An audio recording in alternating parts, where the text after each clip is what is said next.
अस्सलाम वालेकुम नाज़रीन, ख़बर से ख़बर में खुश आमदेद। मैं हूँ इफ्तिखार शिराजी।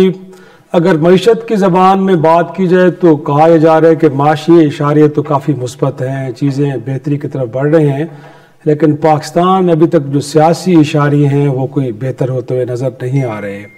गोया कि बहुत कोशिश की गई हुकूमत वक्त की जानिब से चीज़ों को एड्रेस करने के लिए। इस दौरान तहरीक इंसाफ के जिस पे एक वक्त पे कहा जा रहा था कि शायद पाबंदी लगाई जा रही है, उस जमात को इंगेज किया गया, डायलॉग टेबल पे आई दोनों जमातें और मामलात को सुलझाने की कोशिश की गई, लेकिन ये कोशिश बिलाखिर नाकाम हुई। हम तो ये कहेंगे कि नाकाम हुई क्योंकि अब लग ही रहा है कि चीज़ें आगे गुफ्तगू के ज़रिए नहीं बढ़ पाएंगी। और इस दौरान तहरीक इंसाफ ने भी अब 8 फरवरी से गोया के सड़कों पर आने का एक ऐलान कर रखा है।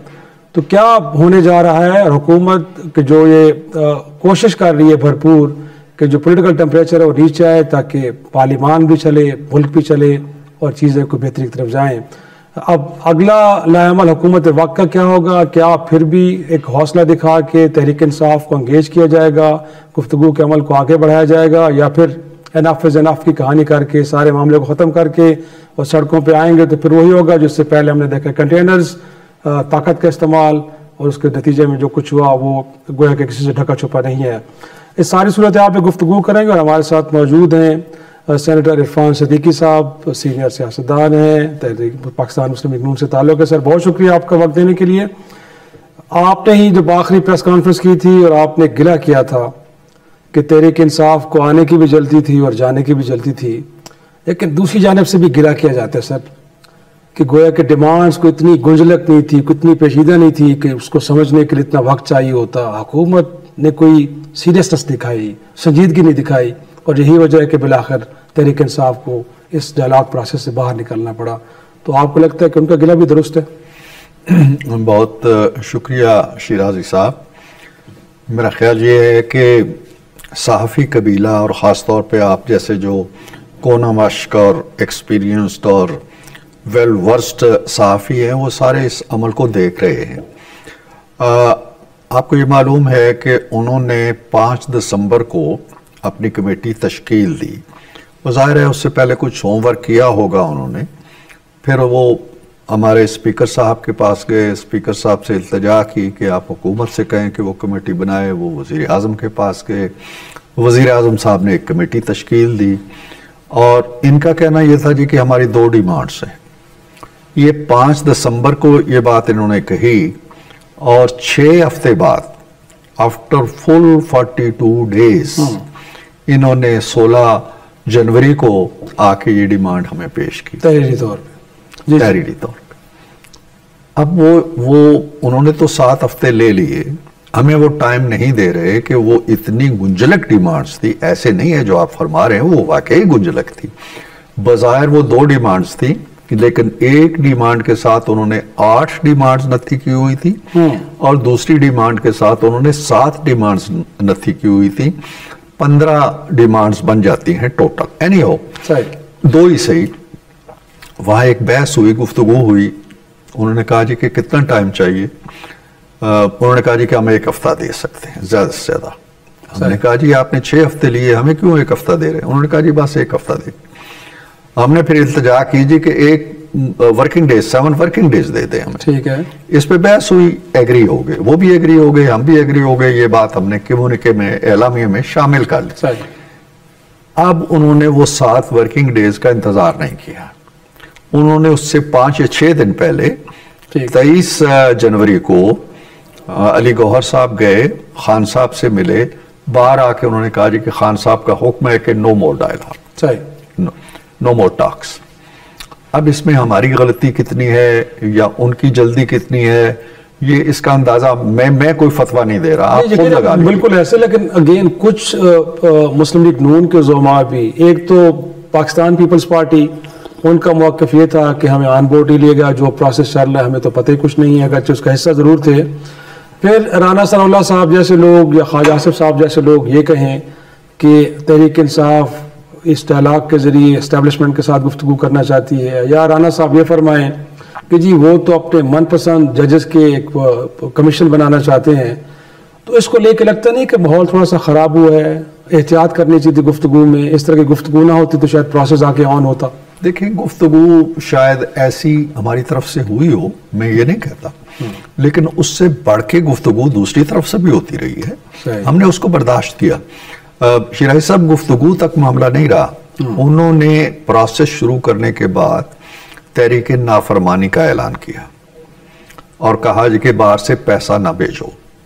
अगर हमारी नीयत में फतूर होता और मुज़ाकरात ना चाहते तो हम उसी दिन खड़े हो जाते और कहते कि खान साहब से कहो कि ये वापस लें, अदरवाइज नो मोर टॉक्स। डिमांड यहाँ से भी जाती, डिमांड ना भी जाती, हम ये कहते कि जी ये क्या तरीका है कि हमसे बात कर रहे हो और उधर से ये काम कर रहे हो। सही। हमने नहीं कहा, हमने गिला भी नहीं किया। ठीक है। और आप यकीन जाने, तीनों मीटिंग्स के अंदर हमने इसकी तरफ इशारा भी नहीं किया। उसके बाद फिर खान साहब के ट्वीट्स आते हैं। वजीर आजम के बारे में आपको मालूम है, एक बड़ा ही नारवा लफ्ज वो इस्तेमाल करते हैं, हम वो भी पी गए, हमने उसका भी गिला नहीं किया। देखिए, ये ऐसा ही है। आप ख्वाजा आसिफ साहब का या राना साहब का नाम ले रहे हैं ना, इस तरह के ट्वीट अगर नवाज शरीफ साहब की तरफ से आता या शहबाज शरीफ साहब की तरफ से आता या बिलावल साहब की तरफ से आता तो इनका रिएक्शन क्या होता? ये तो उसी दिन छलांग लगा के निकल जाते। हमने हर चीज बर्दाश्त की। हमने इनके गिले शिकवे, खान साहब के ट्वीट्स, सिविल नाफरमानी, कोई गिला शिकवा ही नहीं किया, डिमांड भी नहीं की। तो उन्होंने कभी ये भी नहीं कहा। हमने एक चीज बड़ी अहम चीज तय की थी कि हम जो बयानात होंगे बाहर के, उनको कमिट बयानात होंगे, कोई एक्शन होगा, कोई मामलात होंगे, कोई अदालती फैसला होगा, हम उसको असरअंदाज नहीं होने देंगे। हमने ये ऐद किया था, उन्होंने ये ऐद भी तोड़ा। मामला ये है, मैं आपको खुलासा ये बताऊं अगर आप इजाजत दें। जी जी, they are not made for dialogues. अच्छा, आपके ख्याल उनका डीएनए डायलॉग वाला है? डीएनए नहीं है उनका डीएनए 9 मई है, उनका डीएनए 26 नवंबर है, उनका डीएनए कील कांटे वाले डंडे हैं, उनका डीएनए पेट्रोल पंप्स हैं। They are happy on streets. तो फिर तो आपने वक्त ज़ाया किया ना सर, आपको तो जाने नहीं देता। हमने तो इसलिए वक्त ज़ाया नहीं किया हमने। हम समझते हैं कि वो अगर हमारे पास आए हैं, क्योंकि हम चोर हैं ना, और हम डाकू भी हैं, हम मनी लॉन्ड्रर भी हैं, हमने मुल्क का पैसा लूटा हुआ है, हम ऐसे लोग हैं जिनसे हाथ भी नहीं मिलाया जा सकता, जिनसे बात भी नहीं की जा सकती। इसलिए वो कबीला अगर हमारे पास चल के आता है तो ठीक है, हमारे लिए तो खुशी की बात है कि कम से कम हमारी हैसियत जो है वो उन्होंने, या कम से कम ये चीजें जो हैं वो उन्होंने शायद मिटा दी हैं, आ गए हमारे पास। और हम रियली, आप यकीन जानिए कि हमने उनके जो डिमांड्स थी उनको बड़ा सीरियसली लिया। हमने ये नहीं कहा कि यार ये कागज करो, इधर करो, जवाब दे दो। हमने 3 मीटिंग्स की, और आप पीपल्स पार्टी की बात करते हैं, हर मीटिंग में पीपल्स पार्टी शरीफ मौजूद थी, हर मीटिंग में मौजूद थी। सही, वो तो खैर अलग बात है। राजा परवेज अशरफ साहब ने कोई मीटिंग मिस नहीं की, और उनका इनपुट होता था हर मीटिंग के अंदर। तो बड़ी हैरानकुन बात है कि उनके बाहर बयान कुछ और है, बट बाहर भी मेरा ख्याल है वो ये नहीं कहते, मैंने कम से कम नहीं सुना। बिलावल साहब ने कहीं गिला किया? बिलावल साहब ने शायद दूसरे मामलात में किया हो कि हमें एतमाद में नहीं लिया, not about the committee. Committee में बड़ी एक्टिव पार्टिसिपेशन थी पीपल्स। लेकिन बीइंग ए पार्लियामेंटेरियन, क्या आप समझते हैं कि जो डिमांड्स तहरीक इंसाफ लेके आई थी वो बड़ी लेजिटिमेट थी? क्योंकि थोड़ी देर के लिए अगर आप अपने आप को मुंसलिक नून रखे पीटीआई के जगह पे अपने आप को, और बाजी इस मुल्क में इन तरह के वाक़यात से भरा पड़ा है कि जहाँ पे लोगों के खिलाफ सियासी मुकदमात भी हुए हैं, जिसमें पार्टियों को मार्जिनाइज करने की कोशिश भी की गई है, तो आपको लगता है कि जो डिमांड्स लेके आए थे बतौर पार्लियामेंटेरियन, आप दुरुस्त समझते हैं कि हाँ ये ठीक थी, इनको डिस्कस डिबेट होना चाहिए था? देखिए, और वो हुई हैं, वो डिस्कस भी हुई हैं, वो डिबेट भी हुई हैं, उन पे हमने बड़े नामवर वकला को भी बुलाया है, बड़ी सीरियस एक्सरसाइज की है कि ये डिमांड्स इनमें कौन सी हैं जो आइन से या कानून से मुतसादम है, कौन सी हम कर सकते हैं, कौन सी नहीं कर सकते। जितना स्पेस हम दे सकते थे वो दिया, और जो नहीं दे सकते थे उस पर भी हमने सुर्ख निशान नहीं लगाया। हमने कहा जी ये भी लेके जाते हैं। सपोज आप बात कर रहे हैं कमीशन की, कमीशन के क़याम की, और तासुर यह है जी कि हमने बिल्कुल ही कमीशन के क़याम से उनको कह दिया, अगरचे जो भी राय हमारे पास आई उन्होंने ये कहा जी कि जब मामला अदालतों के अंदर होता है, अदालतें सुन रही होती हैं, सजाएं दे रही होती हैं, केसेस चल रहे होते हैं, प्रोसीडिंग चल रही होती है, तो दुनिया भर का कानून ये कहता है कि कमीशन नहीं बन सकते, एक पैरेलल आप कोर्ट नहीं बना सकते। पर 26 पे तो बना सकते हैं ना, 26 नवंबर पे तो हो सकता है। 26 नवंबर भी तो चल रहा है ना, उस पर भी तो गिरफ्तारियां हो चुकी हैं, उस पर भी केसेस चल रहे हैं। एनीहाउ, उन्होंने एक मिसाल दी हमें लंदन की बरतानवी अदालत की। उन्होंने कहा जी बरतानिया में एक केस चल रहा था, मैं कह रहा हूं कि हमने बड़ी सीरियस डिस्कशन की, नामवर वकला को बुलाया, उन्होंने बताया जी कि एक केस हमें मिलता है, वो है बरतानिया का, कि जब एक केस चल रहा था और एक कमीशन भी बन गया, लेकिन अदालत ने कहा, कदगन लगा दी कि जी ये कमीशन सारी कार्रवाई इन कैमरा करेगा, कोई बात बाहर नहीं आएगी ताकि हमें इन्फ्लुएंस ना करे, अगर ये किसी कंक्लूजन तक पहुंच जाता है तो वो सील बंद लिफाफे में मोर बंद करके रख लेंगे टिल आवर डिसीजन।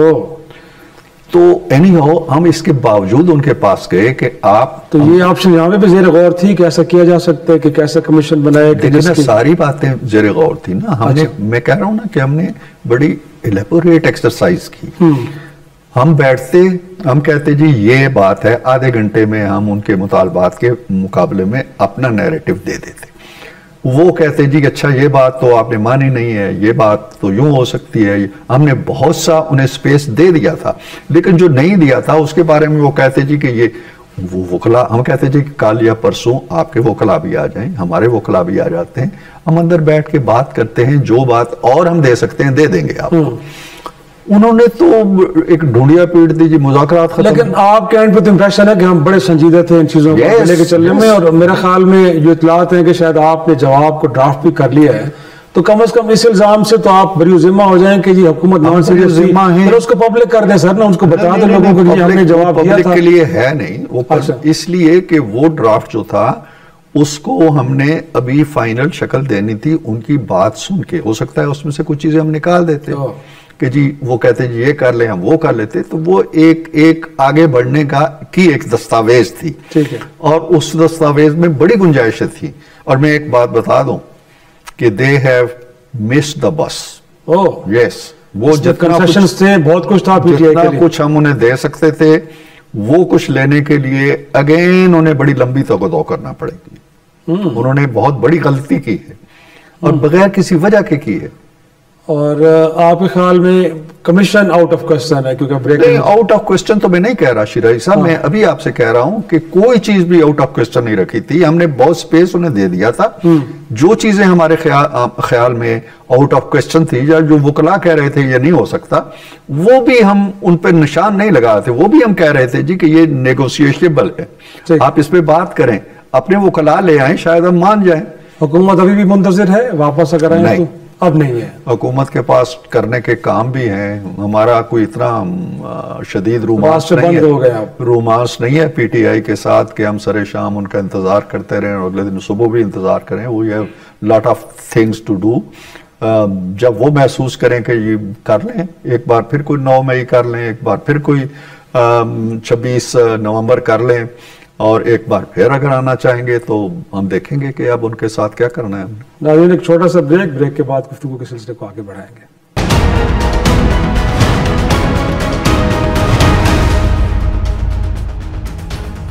प्रोग्राम में एक बार फिर खुश आमदेद।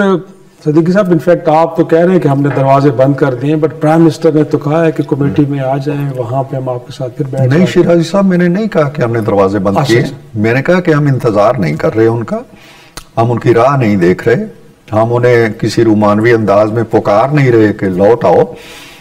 वो चले गए हैं, मैं ये कह रहा हूं, वो चले गए हैं। वो फिर 9 मई की अगर कोई करना चाहते हैं या 26 नवंबर करना चाहते हैं करें, और जब आना चाहेंगे हम हाजिर हैं ना। सही।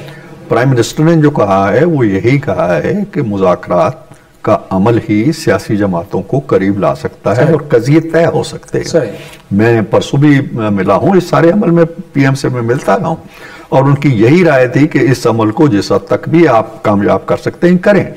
कभी कोई नेगेटिविटी नहीं थी हमारे पास, उन्होंने बड़ा पॉजिटिव बयान दिया है। लेकिन दूसरी तरफ से सिविल नाफरमानी चल रही है। कभी कल ये कहा गया है जी कि हम फलां तारीख को सारे रास्ते बंद कर देंगे और हम फिर इस्लामाबाद पे चढ़ाई करेंगे, और अब के हम बात भी नहीं करेंगे, हम बात भी नहीं सुनेंगे, मुकालबा भी नहीं करेंगे। This is their tone. इसीलिए मैं कहता हूं कि they are not made for dialogue. लेकिन क्योंकि पार्लियामान का मसला है, पाकिस्तान का मसला है, तो एक स्पेशल कमेटी भी बनी थी, आपको याद होगा।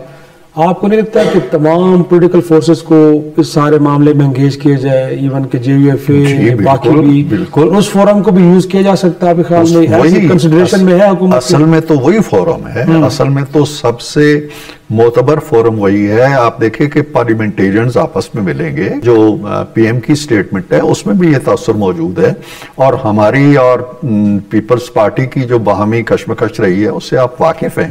तो सर चौधरी साहब को, मौलाना साहब को एंगेज करें ना, ये तो आप हुकूमत लीड लेते हैं। मैं ये कर रहा हूं कि लेकिन हमने पीपल्स पार्टी के साथ मिलके चार्टर ऑफ डेमोक्रेसी भी किया, मुआहदे भी किए, कमेटियां बनी तो उन्होंने बात की ना, 18वीं तरमीम पे कमेटी बनी, सही, तो कमेटियां आप भी बन सकती हैं। ये इश्यूज भी जो ये कह रहे हैं ये भी ले आए उन कमेटियों में, 26 नवंबर को भी ले आए, 9 मई को भी ले आए कमेटियों में।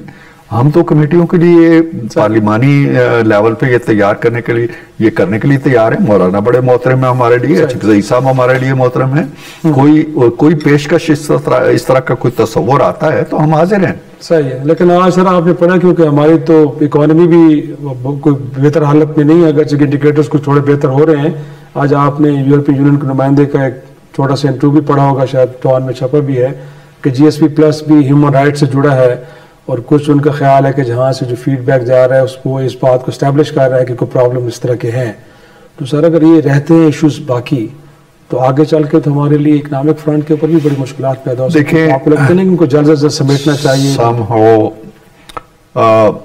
शिराजी साहब, आप मुझसे उम्र में छोटे हैं, मैंने पाकिस्तान की हिस्ट्री को बड़े करीब से देखा है जी। अयूब खान का दौर भी मुझे अहद भी याद है, उनके खिलाफ उठने वाली तहरीक भी याद है, भुट्टो साहब का ज़माना भी याद है, उनके खिलाफ उठने वाली तहरीकें भी याद हैं। कत्लो गारतगरी भी हुई, बंदे भी मरे, यहाँ पे सब कुछ हुआ। पीटीआई की जो साइकी है और नफ्सियात है ये मैंने नहीं देखी। ये मेरे लिए जिंदगी का नया तजर्बा है, जो मैं पिछले 25-26 साल से, 99 में ये पार्टी शायद वजूद में आई थी। नया क्यों है? नया इसलिए है कि जो काम ये कर रहे हैं ना, ये पाकिस्तान के खिलाफ है। ये कभी आईएमएफ के पास जाते हैं, खतूत लिखते हैं कि पाकिस्तान को पैसे ना दो, वहां जाके मुजाहरे करते हैं। यूरोपीय यूनियन से भी इन्होंने राब्ते किए हुए हैं जी कि इंसानी हकूक का ये हाल हो गया, ये वो। हमारे यहाँ वजीर आजम जुल्फकार अली भुट्टो फांसी चढ़ गए, पीपल्स पार्टी ने ये काम नहीं किए। हमारे लीडर पे पता नहीं कितनी बार जेल में गए, जलावतनियों का टीम। इन लोगों के बयानों को अवामी पजीराई फिर कैसे मिलती है? एक सूबे के अंदर 2/3 से ज्यादा से अक्सरियत से उनकी हुकूमत है। पजीराई पार्लिमान के अंदर बड़ी पजीराई की मैं बात नहीं कर रहा जी। पजीराई तो बहुत सी जमातों को अगर आप दुनिया की तारीख पढ़ें तो वो मिलती रही है, और उनके लीडर कैसे थे और उन्होंने अपने मुल्कों को किस तरह बर्बाद किया, ये भी तारीख आपके सामने है। मैं पजीराई की तरफ नहीं जा रहा, मैं इस पार्टी के जो एक्शंस हैं, जो कंडक्ट है इसका, जो किरदार है, जो चाल चलन है इसका, अब उसकी बात कर, मैं उसकी बात कर रहा हूं। जो पाकिस्तान के ऊपर अगर उफ्ताद आती है तो वो खुश होते हैं। कोई पार्टी ऐसी कम ही होती है। अगर आज ये कह दिया जाए कि यूरोपीय यूनियन ने ये जीएसटी प्लस हमसे वापस ले लिया है, तो ये ढोल पीटेंगे। इनका सोशल मीडिया इतना खुश होगा जैसे कोई नेमत गैर मुतरकबा मिल गई है इनको। कोई करारदाद पाकिस्तान के खिलाफ आएगी तो इंडिया भी इतना ही खुश होगा जितने ये खुश होंगे। What type of party this is? कोई पार्टी ऐसा करती जो पाकिस्तान के, तो मुझे हैरत होती है। पर वो कहते हैं कि एंगेजमेंट, एक तो सीरियसनेस वहां पे नहीं है, फिर हुकूमत वक्त हाथ खाली है, पीछे मुड़ के देखते हैं, फैसले करते हुए कहीं से अप्रूवल लेनी पड़ती है। तो इस तासर को भी तो सर जाहिल करें ना। कुछ बता देते कि जी हम बिल्कुल इस पोजीशन में हैं कि आपके मुतालबात, और कुछ हमने मंजूर भी कर लिए, आपके आए हम आपको बताते हैं। किसको बताते? अच्छा, आपके ख्याल में डायलॉग टेबल पे आएंगे तो बताएंगे? नहीं, वो आए हुए थे और वो फाइलें हमारे हाथ में थी मेंबरों के। अब हम दीवारें सामने खाली कुर्सियां पड़ी हुई उनको बताते कि जी ये हम काम करके आए आगे चलते। पीपल्स पार्टी भी नाराज आपसे, सिर्फ पीटीआई नहीं है, उनके गिले भी हैं। लेकिन कल भी बिलावल साहब परसों कह रहे थे कि जी आप तो इस तरह के एक्शन ले रहे हैं जैसे आपको 2/3 अक्सरियत हासिल हो। फैसले आप जब करते हैं तो आइसोलेशन में करते हैं, मुशावरत होती नहीं है। तो सर इत्तेहादी को तो थोड़ा सा मेरा ख्याल है कि ये कंसर्न है, हमारे लिए भी है। और बिलावल साहब जो बात करते हैं उसका भी उन्हें इस्तेकाक हासिल है। आखिर वो हमारे साथ सरकारी बेंचों पे बैठे हुए हैं। उनके कुछ तकाजे भी हो सकते हैं, कुछ हमारे शायद उनसे वादा वईद भी हुए हो, वो भी पूरे होने चाहिए।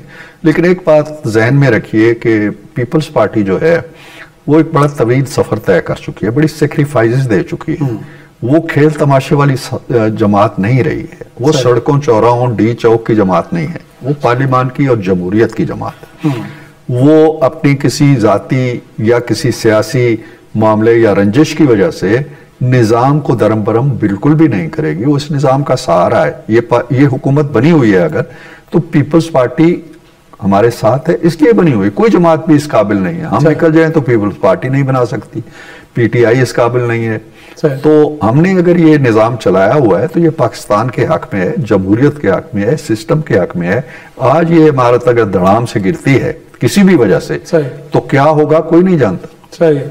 और आखिर में, क्योंकि आप खुद भी शोबे सहाफ़त से वाबस्ता रहे हैं, लिखते लिखाते रहे हैं, पैका एक्ट सर गोया कि जिसको जर्नलिस्ट कम्युनिटी तो कंडेम कर रही है, उसके ऊपर बड़े कंसर्न्स हैं। सोशल मीडिया को रेगुलेट किया जाए ज़रूर, बट सर इतनी सीरियस पनिशमेंट, फिर जो आप जिस तरह का कानून ले उसको डिबेट नहीं किया गया, स्टेक होल्डर से राय नहीं ली गई। सर बड़े सवालात है जिनकी I agree to the extent के राय लेनी चाहिए थी, मुशावरत होनी चाहिए थी, आप लोगों का इनपुट होना चाहिए था। और कहीं अगर इस कानून में आप समझते हैं कि ये एक्सेसेस हो सकती हैं और उनको निकाला जा सकता है, वो होना चाहिए था। मैंने पेमरा का, जब मुझे बनाया गया था कि ये पेमरा का लॉ बनाया जाए, इस वक्त भी पेमरा का जो कोड ऑफ कंडक्ट है मेरा बनाया हुआ है, तो हमने तमाम कुछ 6 महीने हमने लगा लिए थे। तो इसमें भी अगर 15-20 दिन लग जाते तो कोई मजाक नहीं। मैं इस हद तक तो आपसे एग्री करता हूँ। आगे चल के जो 2 चीजें आती हैं, इंशाल्लाह इसका इतलाक आप पे नहीं होगा, इसका इतलाक उन पे होगा जो हमारे लिए, सोसाइटी के लिए, घरों के लिए और खुद आपके मुकद्दस पेशे के लिए एक बहुत बड़ा खतरा बन चुका है, एक बहुत बड़ा नासूर बन चुके हैं। और जब एक नासूर पैदा होता है या एक बीमारी जन्म लेती है, चाहे वो कोरोना हो या कोई हो, तो फिर वैक्सीन इजाद करना पड़ती है। तो ये वैक्सीन उनके लिए है, आपके लिए नहीं। तो वैक्सीन का कहीं सिलेक्टिव यूज ना हो। दूसरा सर ये है कि जो मेन स्ट्रीम मीडिया है, इसी का तो मवाद सारा फिर सोशल मीडिया पे भी जाता है। तो ऐसा नहीं है कि हम इससे बिल्कुल अलग हैं। जो कंटेंट हम यहाँ प्रोड्यूस कर रहे होते हैं सोशल मीडिया पे भी ना, सोशल मीडिया पे जाए। अब आपने एक इंटरव्यू किया ना, जी जी, ये इंटरव्यू आपकी जो जर्नलिस्टिक वैल्यूज हैं, जो कदरें हैं, जो नॉर्म्स हैं, उनके अंदर डला हुआ है। ये किसी भी फोरम पे चला जाए, कोई गिरफ्त नहीं है इसकी। ठीक है, गिरफ्त उसी की होगी जो इन चीजों से निकला हुआ है, बेहंगम है, जो जंगल में बसता है और गाली देता है और आपके सर के ऊपर किसी का दड़ लगाता है, मेरे दड़ के ऊपर किसी का सर लगाता है, फलां को कत्ल कर दो, फलां को मार दो, फलां का बच्चा क्रिकेट खेलता है, ये आपके लिए नहीं है। Rest assure. बहुत शुक्रिया सेनेटर इरफान सिद्दीकी साहब की गुफ्तगू नाज़रीन आपने सुनी कि हुकूमत क्या एक सोच और तर्ज अमल रखती है तहरीक इंसाफ को एंगेज करने के हवाले से। अब एक छोटा सा ब्रेक लेंगे और ब्रेक के बाद इस मुज़ाकराती अमल में शरीक MWM के सरबराह और इमरान खान की टीम के कायम रुकन आला महाराजा नासिर अब्बास साहब से गुफ्तगू होगी। ब्रेक के पास वापस आएंगे, गुफ्तगू को आगे बढ़ाएंगे।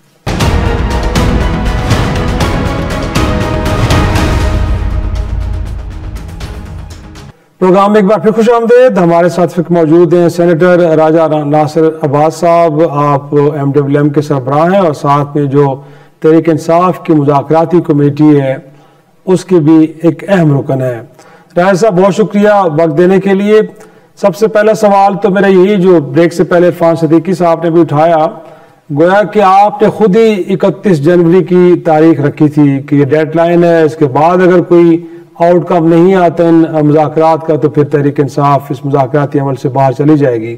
लेकिन आप तो उससे बहुत पहले चले गए, गोया कि आप खुद तारीख मुकर्रर कर रहे हैं, फिर उसकी वॉल्यूशन भी खुद कर रहे हैं। तो हुकूमत वक्त का तो कहना है कि आप संजीदा नहीं है गुफ्तगू में, अगर होते तो कम अज कम उस तारीख का इंतजार तो करते। बिस्मिल्लाहिर्रहमानिर्रहीम, शुक्रिया ख्या साहब। 31 तारीख जो रखी गई थी ताकि मुज़ाकरात में संजीदगी नजर आए। अनलिमिटेड टाइम नहीं है मुज़ाकरात का, इसमें इसकी संजीदगी देखनी थी। आप देखिए, जब पहली हमारी मीटिंग होती है 3 लोग हम जाते हैं, मैंने कहते हैं कि कल रख लें ताकि हम सारे हैं, उनका नहीं आज ही कर लेते हैं। फिर हमने वहां पर से बातचीत कर ली तो हमने कहा जी हमारे 2 ही मुतालबात है, एक जुडिशल कमीशन बनाया जाए और एक जो सियासी कैदी हैं उनके ट्रायल के अंदर रुकावटें खड़ी ना करें। तो फिर 10 दिन बाद की तकरीबन तारीख रखी गई कि बीच में जी वो न्यू ईयर भी आ रहा है, उसकी भी छुट्टियां होगी और इसलिए हम बाद में रखते हैं। तो उसके आप सबको हैरानगी थी कि इतना डिले क्यों किया गया है। सारे मीडिया के लोग भी कह रहे थे कि जब 31 तारीख तक चीजों को बेहतरी की तरफ लेके जाना है तो आप क्यों इतनी लंबी लंबी तारीखें रख रहे हैं। फिर उसके बाद हमने इनसे कहा था कि हमारी अपने मुलाकात करानी है खान साहब के साथ। आपको याद होगा कि हमारी मुलाकात जो एक अच्छी माहौल में कराए, उन्होंने फिर बंद कमरे में कराई और बैठ भी नहीं सकते थे हम लोग। फिर हम बैठे, हमने इनको डॉक्यूमेंटेड लिख के दे दिया, हमारी खान साहब से मुलाकात हो गई। क्योंकि खान साहब के साथ फ्रीक्वेंटली मुलाकातों का होना जरूरी था ताकि मुज़ाकरात को बेहतर से बेहतर तौर पर आगे बढ़ाया जा सके। फिर उसके बाद हमने कहा अगली मुलाकात उन्होंने लास्ट डे कराई, इतवार के दिन, यानी होता है ना कि आखिर तक खींचे ना तारीख को, आखिर तक नहीं भाई अब ये काम अच्छा है, फस्ता पे कुल खैरात, जल्दी जल्दी चीजों को सेटल करें और आगे बढ़ें, ना कि हम आखिर तक इंतजार करें आखिरी दिन तक। फिर अगला जो था 7 वर्किंग डेज का जो तय हुआ था उसमें था कि हमारी खान साहब से मुलाकात कराएं और हम ये हमेशा कहते रहे कि भाई आप गुड जेस्टर दिखाएं, कोई सीबीएम्स होने चाहिए, आप जहाज चौधरी साहब सेनेटर साहब को प्रोटेक्शन ऑर्डर जारी करें। फिर अपने हामिद रजा साहब के, आपको पता है कि उनके वहां प्रेस कॉन्फ्रेंस कर रहे थे फैसलाबाद के अंदर, इन्होंने वहां पर जाके छापा मारा, उनको गिरफ्तार करने की कोशिश की। इनको तो आगे बढ़ना चाहिए था, तेजी के साथ चीजों को लेकर चलना चाहिए था। अब जब 10 वर्किंग डेज है तो आप लास्ट तक जाएंगे, बीच में फिर आप ऐसे इक़दामात करेंगे जिससे पता चलेगा कि आप तो इसको संजीदा नहीं ले रहे। खान साहब चाहते थे संजीदगी के साथ कदम उठाएं और साबित करें, नंबर 1। नंबर 2 मेरी बात सर सुन लीजिए, खान साहब ये चाहते थे कि सियासतदानों को ताकतवर किया जाए। खान साहब की वजह से पाकिस्तान में सियासत जिंदा है, सियासी जदोजहद जिंदा है। सियासतदान, इनकी वजह से सियासतदान इररिलेवेंट हो रहे थे। आप जानते हैं कि पार्लियामेंट के ऊपर हमला हो गया, जैसे आईनी तरमीम हुई, जैसे ये बिल पास करा रहे हैं, बिल्कुल गुलामों की तरह है ये, जिनके पास अपना इख्तियार ही नहीं है। जो पीका का बिल, अगर आप पूछेंगे मैं बता दूंगा आपको, ये चाहते हैं कि लोग गूंगे हों, गूंगे, बहरे और अंधे हों, कोई बोले ही नहीं। गूंगों का पाकिस्तान, बहरों और अंधों का पाकिस्तान। सदीकी साहब ये भी फरमा रहे थे कि तहरीक इंसाफ का जो डीएनए है ना, वो कहते हैं वो मुज़ाकरात वाला, गुफ्तगू वाला नहीं है। वो कहते हैं इनका डीएनए 9 मई वाला है, 26 नवंबर वाला है, और पाकिस्तान मुखालिफ की एक्टिविटीज़ वो करनी हो तो फिर तहरीक इंसाफ बड़ी ज़बरदस्त है। IMF को ख़त लिखना हो, पाकिस्तान जब मुश्किलात में वो कहता है घिरता है तो फिर तहरीक इंसाफ के लोग बड़े शादियाने बजाते हैं, बड़े खुश होते हैं। तो कहते गुफ्तगू करनी नहीं थी, डीएनए नहीं है, तो तभी तो मुज़ाकरात आगे नहीं बढ़ पाए। आइन का बुनियादी स्ट्रक्चर ढांचा ही ढा दिया आपने, अदलिया को आपने मकबूजा कश्मीर बना दिया है। आप पाकिस्तान के सोचते हैं, आपके डीएनए में ये लिखा हुआ है कि लोगों को गोलियां मारना, आपके डीएनए में लिखा है कि लोगों को उनके बुनियादी इंसानी हुकूक से मारूफ करना, आपके डीएनए में लिखा है कि पाकिस्तान को कंटेनरिस्तान बना देना, आपके डीएनए में लिखा है कि लोगों के घरों में घुसना, उनकी औरतों को उठाना, उनके बच्चों को उठाना, तशद्दुद करना, सियासतदानों के ऊपर जुल्म करना, ये आपका डीएनए है। इंसान को कुछ ख्याल होना चाहिए, जब जो कर रहा होता है वो उसके सामने होना चाहिए। आप ये कहो कि हम मजबूर हैं, हम बेबस हैं, हम पैरालाइज्ड हैं, हमारा इख्तियार खत्म हो चुका हुआ है, हमने बहुत बड़ी गलती की है, अपने आप को वहां जाके फंसाया है कि जहां नहीं जाना चाहिए सियासतदानों को। लेकिन अफसोस के साथ कहना पड़ता है कि इन्होंने हर चीज को तबाह बर्बाद कर दिया और अब कहते हैं कि फलाने के डीएनए में ये नहीं है। आपके अंदर रवैये, आपके रवैये हैं, आप देखें, एहतजाज करना बुनियादी हक नहीं है हमारा, पाकिस्तान कहने नहीं दिया। आप क्यों नहीं करने देते एहतजाज? आप क्यों नहीं जलसे करने देते? आप क्यों गोलियां मारते हो? आपके डीएनए में तहम्मुल ही खत्म हो गया हुआ है। एक रात लोगों को बर्दाश्त नहीं किया और इस्लामाबाद के अंदर आपने गोलियां मारी अपने 26 नवंबर को।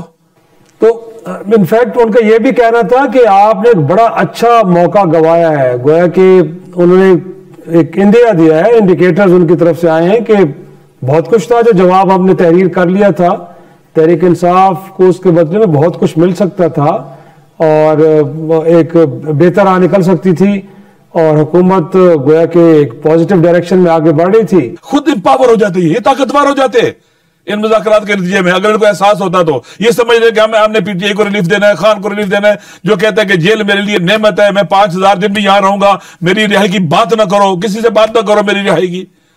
वो पाकिस्तान को आजाद करना चाहता है, इनको आजाद करना चाहता है, इन कैदियों को। ये समझते कि हमने इमरान खान को, पीटीआई को रिलीफ देना है।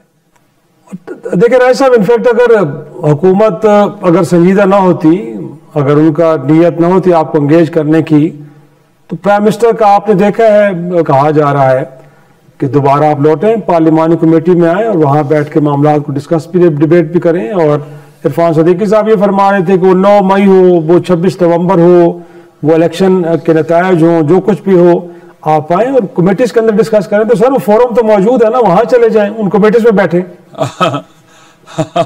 शाह साहब आप जानते हैं पार्लिमान, इनकी पार्लिमान माशाअल्लाह, ये कस्टोडियन है पार्लियामेंट के जनाब या सादिक साहब। जिन लोगों को रात को उठाया था, किसने उठाया पता चला आज तक? अवाम पाकिस्तान के सिस्टम से दूर हो चुके हुए हैं।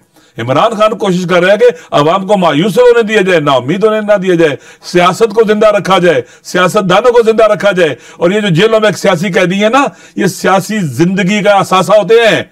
ये जो पॉलिटिकल लोग होते हैं, सियासी जो लोग वर्कर होते हैं, इनको तो एहतराम होना चाहिए, इनको तो इज्जत देनी चाहिए, इन्हें मेडल देने चाहिए कि तुम सख्तियों में भी खड़े होते हो मैदान में, आइन की खातर, कानून की खातर, बुनियादी इंसानी हकूक की खातर। आप तो जिंदगी की अलामत हो।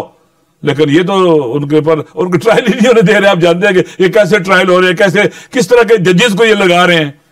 अच्छा राज साहब, आप इनफैक्ट हुकूमत वक्त पे तो आप ये इल्जाम लगाते हैं, दुरुस्त है गलत है, कलेक्ट डिबेट है, कि जी इनके हाथ में तो कुछ है नहीं, फैसले किसी और ने करने हैं और इनके इख्तियार में कुछ है नहीं।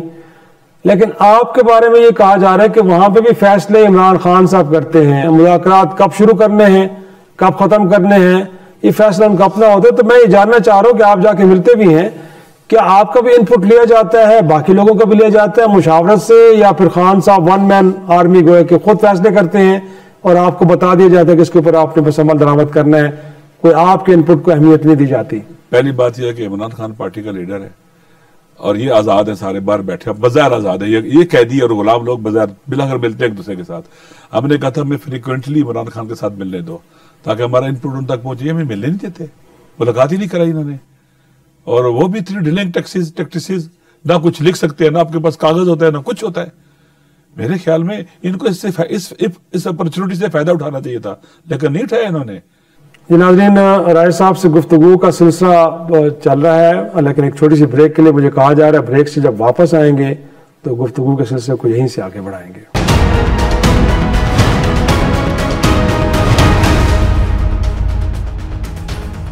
प्रोग्राम में एक बार फिर खुश आमदेद। राजा साहब, इनफैक्ट एक तो ये है कि अब हम क्या तस्वर करें कि आपने अब मुज़ाकरात के दरवाजे बंद कर दिए हैं और अब ये हतमी फैसला हो गया है कि अब अवामी एहतजाज होगा, क्योंकि कहा जाएगा कि 8 फरवरी को अब तहरीक इंसाफ मुल्कगीर मुजाहरे करने जा रही है। तो अब यही रास्ता बाकी रह गया है कि नहीं, गुंजाइश मौजूद है गुफ्तगू के लिए और शायद दोबारा से शुरू हो सकती है? ये समझते शायद मुज़ाकरात के नतीजे में इनकी हुकूमत चली जाएगी। भाई आप ये तो इब्तिदा थी कि आप जुडिशल कमीशन बना देते, गुड जस्टिस दिखाते, चीजें आगे बढ़ती, एतमाद बढ़ता है, और क्या उसे कहते हैं कि इंसान फिर कहते हैं चलो आगे बढ़ते हैं, आगे बढ़ते हैं। लेकिन खान साहब नहीं चाहते कि सियासतदान बिल्कुल ही इरेलीवेंट हो जाए। अल्लाह ने क्यों कहा कि अपोजिशन के साथ रब्ते करो, अपोजिशन इकट्ठी हो, ताकतवर हो, पॉलिटिशियन ताकतवर हो, सियासत ताकतवर हो पाकिस्तान के अंदर, आइन और कानून के मुताबिक रूल ऑफ लॉ हो। फिर डॉक्टर साहब ये भी कहा जा रहा है कि इनफैक्ट तहरीक इंसाफ अपोजिशन में बैठी दीगर जमातों को भी अंगेज कर रही है, जिसमें मौलाना फजल रहमान, उनके साथ भी पिछले दिनों मुलाकात हुई तहरीक इंसाफ के ज़ुमा की, महमूद खान चकजई पहले ही साथ खड़े हैं, इसी तरह शायद अख्तर मैंगल साहब और बाकी लोगों को भी अंगेज किया जा रहा है। तो क्या गोया कि एक ग्रैंड अपोजिशन अलायंस और प्रो अलायंस बनेगा, तो वो क्या पार्लियामान के अंदर ये अपनी मुतालबात को लेकर जंग लड़ेगा, या आपके ख्याल में फिर सड़कों पे जाके वो हुकूमत वक्त को टफ टाइम देगा और वहां से मुतालबात के हसूल की कोशिश की जाएगी? ये जो एहतजाजात होंगे वो आइन और कानून के मुताबिक होंगे। आप यकीन करें, अगर ये इजाजत दें और रुकावटें खड़ी ना करें और इसको ताकतवर, सियासत को ताकतवर होने दें और आइन और कानून के मुताबिक जद्दोजहद को जो है ना, जद्दोजहद होने, ताकतवर होने दें। आप सारे रास्ते बंद ना करें। लोग खुशकिस्मत है, पाकिस्तान के लोग बार बार आइन और कानून के मुताबिक मूव करते हैं, एहतजाज करते हैं, जलसे करते हैं, सेमिनार करते हैं, जो भी वो करें। लेकिन ये तो नहीं चाहते, ये खौफजदा है अपने अवाम से खौफजदा है, डरे हुए सहमे हुए लोग हैं अवाम से। बिलाकर डाकू और चोर डरते हैं, जिसके घर पर डाका डालते से डरते हैं। लेकिन अब उनको आगे अगर वापस कर दो तो रास्ते खुल जाएंगे आगे बढ़ने के भी। आप ये नहीं रख सकते। अच्छा राज साहब, इनफैक्ट ये भी मैं जानना चाहूंगा कि अगर हुकूमत इस दौरान अगर अनाउंस कर देती है कि आपके मुतालबात को मान लिया गया है, बट ये नहीं हो सकता कि जो कमीशन के अरकान हैं वो आपकी मर्जी के हों, वो हुकूमत वक्त खुद उनका गोया के इंतखाब करे, तो आपको लगता है कि इमरान खान साहब को, तहरीक इंसाफ को, आप लोगों को ये ऑप्शन आपके लिए काबिल कबूल होगा? क्योंकि तहरीक इंसाफ तो बार बार ये कहती रही कि सीनियर तरीन जजेस में मुश्तमिल हो, बट हुकूमत का ख्याल है कि ये नहीं हो सकता। अगर बनता भी है कमीशन तो वो फिर हुकूमत का इख्तियार है जिनको उसमें शामिल करे, तो क्या समझें, ठीक होगा कि इनको अल्लाह ने इख्तियारात दिए? देखिए, हाकमियत आला अल्लाह की है। अल्लाह का ये जब जैसे जज लगा रहे, क्या अल्लाह ऐसे जज लगाने की इजाजत देता है? ये तो खुदा के बागी है इस वक्त। आप मेरिट का कत्ल करते, अल्लाह मेरिट का कत्ल नहीं करता, अल्लाह अदल और इंसाफ करता है। आप ऐसे जज लगा रहे जो आपकी मर्जी के फैसले करे, आप जैसे चाहे वो बोले, फिर आपने कोर्ट रखे क्यों हुए हैं? ये जज, हमारी अदलिया भी ऐसे ही हो गई है जैसे हमारी पार्लियामेंट है। अच्छा, ये भी जानना चाह रहे हैं आपसे कि अब गुफ्तगू के रास्ते तो आपने बंद कर दिए हैं, अवामी एहतजाज तो 4-5 बार पहले भी आप कर चुके हैं। अब इमरान खान साहब की रिहाई के हवाले से अभी भी आप पर उम्मीद है? क्योंकि उनको 190 मिलियन पाउंड केस में तो सजा हो चुकी है, उनकी अहलिया को भी हो चुकी है, अभी तक हाई कोर्ट में चीजें दोबारा लगी नहीं है। तो क्या कितने पर उम्मीद हैं कि इमरान खान साहब रिहा होने जा रहे हैं और उनकी रिहाई के लिए राह हमवार हो रही है?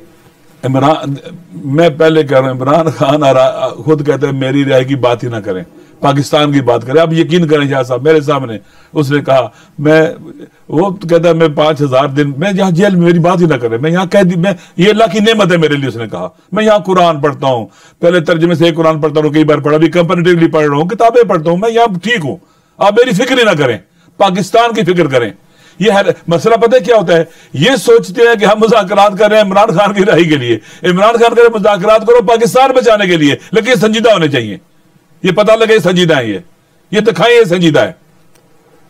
अच्छा, मुस्लिम लीग नून की जानिब से तनकीद आप पे ये भी की जाती है कि आप तो मिलिट्री एस्टेब्लिशमेंट के साथ, फौज के साथ गुफ्तगू करना चाह रहे हैं, और कहा जा रहा था ख्वाजा आसिफ साहब की जानिब से कि इस फोरम को तो आप इस्तेमाल करना चाह रहे थे वहां तक पहुंचने के लिए।